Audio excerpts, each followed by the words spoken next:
I go in and work with young people, I will ask them, like, what is your definition of sex? And like, they'll be in different groups and they will all have different answers.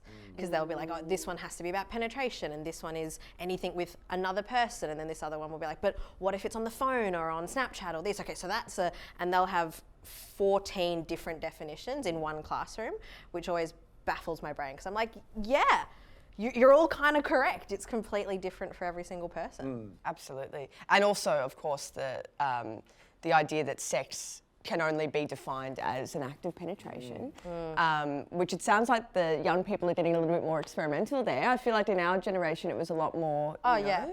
Sex was just something going into something, and that was the only way that anyone had sex. Yes, everything else was foreplay. If we knew what the word foreplay We knew was. yeah, which we definitely did not. And what I find really curious about it is that there's an expectation of acts of boxes ticked, of we've done this bit and this bit and this bit. And often what isn't coming into the conversation is, what do we like? What is enjoyable? Completely. Young boys in particular really struggle with having language or dialogue around these intimate acts because they're conditioned to think you've got to be tough, can't show vulnerability or tenderness or softness because suddenly you'll lose all your masculinity. So we really try to provide an environment where they can practice talking about love, whether they've experienced it or not. Unfortunately, we kind of stamp out that in a lot of young boys to be able to speak that way. When we were talking about the perceived idea that Lauren was talking about, that young people can tend to think you go from here to here to here to here to here, it's as if there is some rule book that's been written. All you have to do is what's right for you and for your partner, your consensual partner.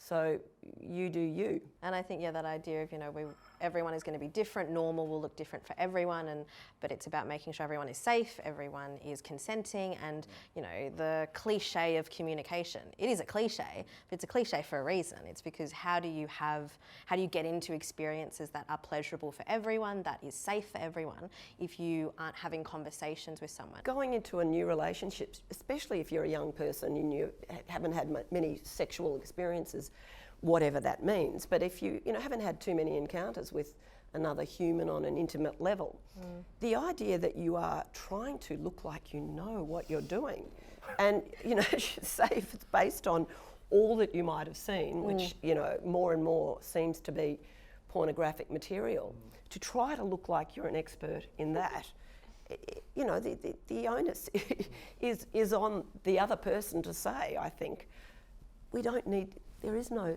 formula of this. And is it okay to say, I have no idea what I'm doing? Yes! I seriously don't know.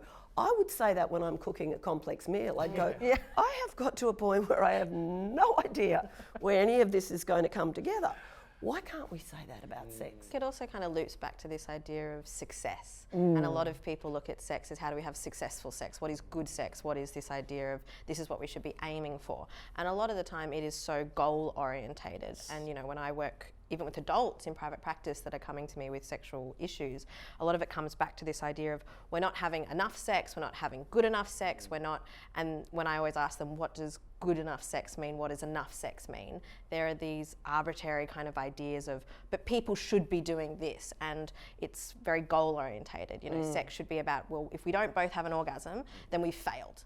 I'm like, well, that's a lot of pressure to put on everyone, particularly if it's the first time you're being with another person's body and you're expected to instantly know how to, one, give this person an orgasm, get a space where our headspace is relaxed enough to do that. But this idea of, well, if we're not having an orgasm, then the sex is all terrible, as if the entire experience is just down to this idea of, well, this is success or this is fail. And I think when particularly young people set up their sexual encounters like that, of this idea of I have to be good, that's just a recipe for disaster, because no one can live up to these ideas.